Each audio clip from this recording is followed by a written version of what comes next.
Kanso. Bwe bityo bwe bibeera ebintu by'okugulawo akawunti tebiba bizibu. Kati nonze bulijjo mbitya kanso. Bulijjo mbitiira ddala ate ne banka nabadde ntiddo giyingira. Lwakwakye neewuunyiza nze bulijjo simanyi nti tolina ndagamuntu. Asiina munnange bampita ogenda ogikimumanye engeri yeni nti ndi muzi wa misango.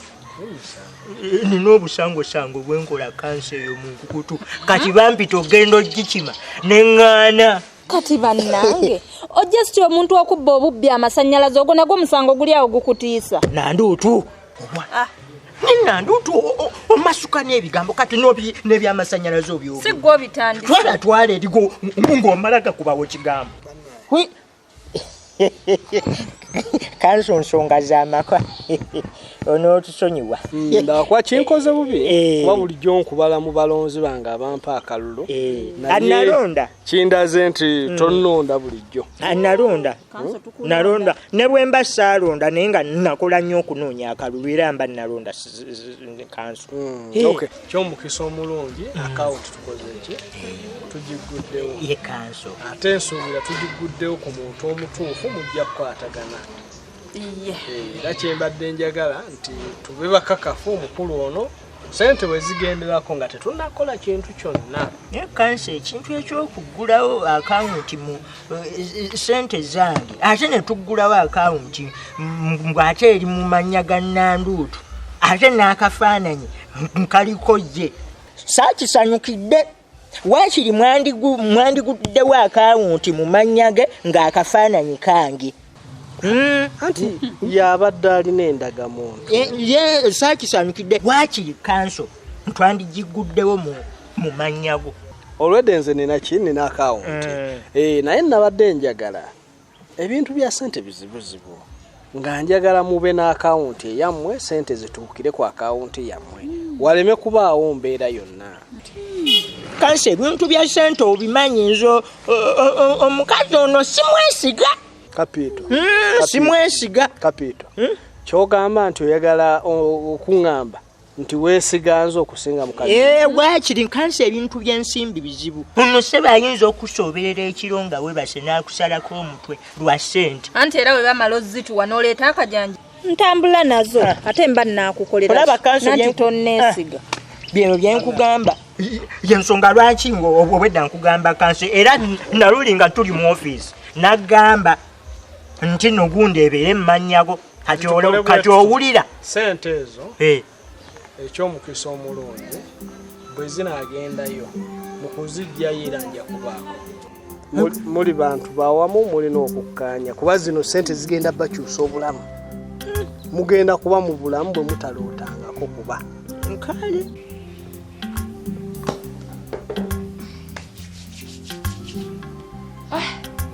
Yo.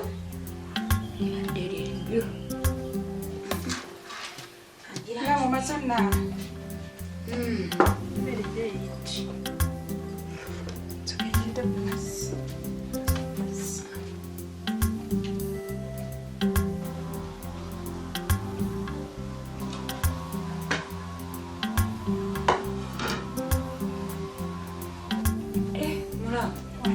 Ate wafumbye bijanjalo. Naye era mulamu twali tuludde olya ku bijanjalo wano. Nze mbadde mpulira byenjagala. Anyway. Tebina buzibu. Esowani nga ndaba bbiri zokka. Eyange ne. Ate olowooza. Ono si muntu. Era no mulamu naawe oyo mwana muto. Leka naawe. Ate lwaki ogamba nti mwana muto? Naye alina okulya. Teyaze kufumba wa Robert. Ate mulamu embeera eyo gy'oteekawo si nnungi. Sina mbeera gye nteekawo naye agende sitoowa anzigule. Bwe kyogamba tuyinza okulya emmere nga ye atudde wano talina mmere. Ate lwaki agenda afumba emmere gy'eri amanda gyegali. Mulamu naawe ate mbadde sikusuubira kukola kintu ng'ekyo. Munna ali lubuto. Maama ye nga tinaalaba n'embuto. Olwofa abatalina mbuto tukole tuti. Si bwe ntyo bwe ŋŋambye. naye olaba era tetusobola kulya mmere nga naye atudde wano talina. Kyogamba teriyo bakazi balina mbuto eyo nga bafumba oba oyo gosolaba ow'olubuto. Ekyokufumba si kyekikulu naye ekikulu kya butafumba butamutamu bw'oba ofumbye naye aliye lwana afumba naawe olye. Mulamu wano buli omu ali ku lulwe yajja amanyi mukazi era nga azze fumba sina nsonga lwaki mufumbira naali. Akati nedda mulamu kye tuba tukola kamuweene eyange ate naakola ki?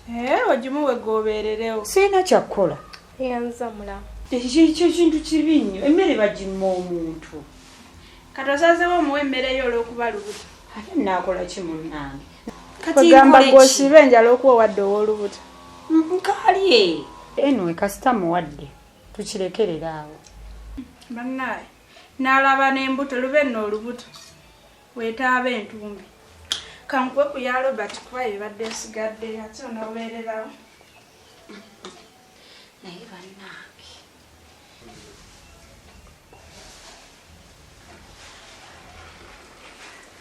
awo mulamu gwe feel free. Ndyoke mulamu neyanziza emmere. Kale naye nze ebyo ate munnaye gwe siyagala obikole. Nyo mulamu. Njagala obeere ate mwawufu.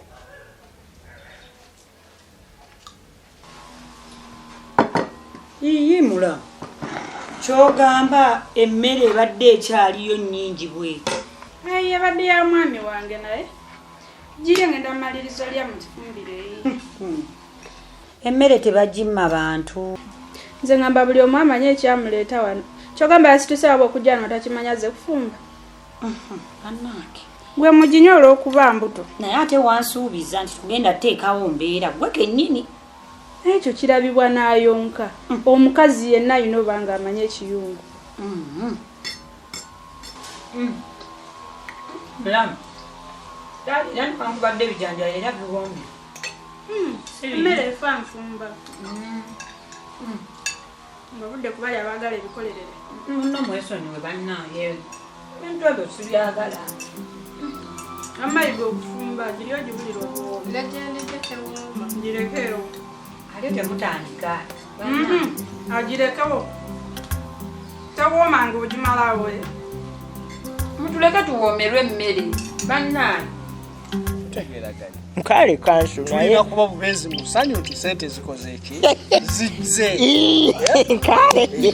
kale Ensonga zino yagadde tusooke tutuulemu wano twogeremu omukulu oli akasente kaakafuna atya. Kuba ekyo nakyo kikulu. Kituufu ekyo kuba kasente ako nkeetaaga kuba omulimu nagukola n'engumaliza kati mba njagala akange. kazi ntwagamba mitwale Esatu. Tetudda mu nsonga ezo nayagala miliyoni 5 tuzimuwe. naye kanso ensonga eyo tetusobola kuddamu ne tugigayagayamu ku nsonga y'essente z'ono. Ng'oyagala kukola kutya kumwongeza afune 10? No okumutoolako. Ntutooleko. Ate nga nani njagala kunyongera.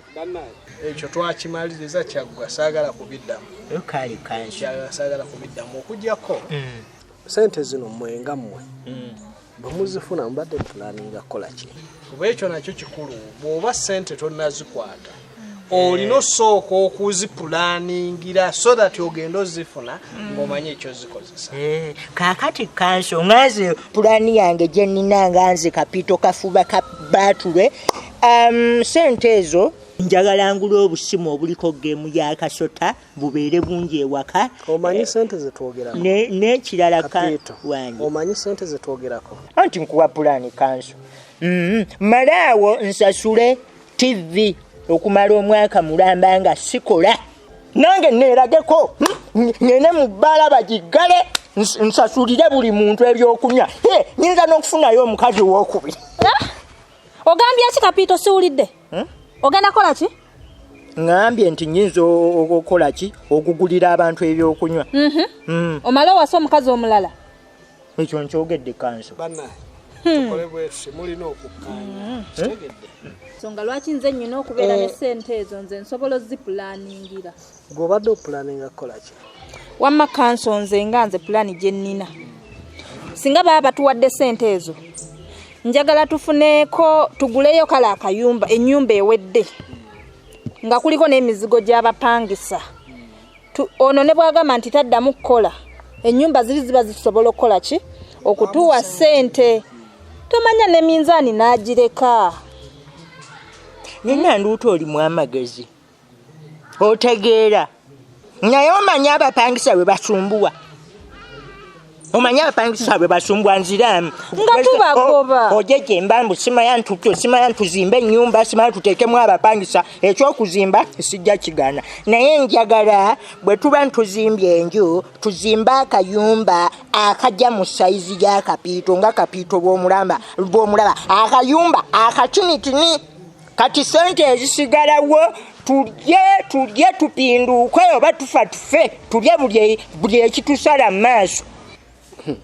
Kyewuunyisa omukazi asinga omusajja kutegeera. Mukulu ne bye wazza okukola byawedde dda tambula otuviire tumbaavu opulesi ate gwe obwedda nkulaba otunulira mukazi wange oyagala mukwana saagala kummanyira tambula otuviire lwaki ampisaamu amaaso omukazi asinga okutegeera gwantwala emmanju lwaki mumanyira abantu genda vaawo tumbaavu saagala kummanyira amanyira atya meeting ewedde opulesi tujja batuwuliziganya tujja kapito sagala no kapito abagagga tebeeyisa batyo ekazi ndimu abagagga tebeeyisa batyo mukulu tujja kuba tuwuliziganya weesigenze kasenteko paka ono okafuna.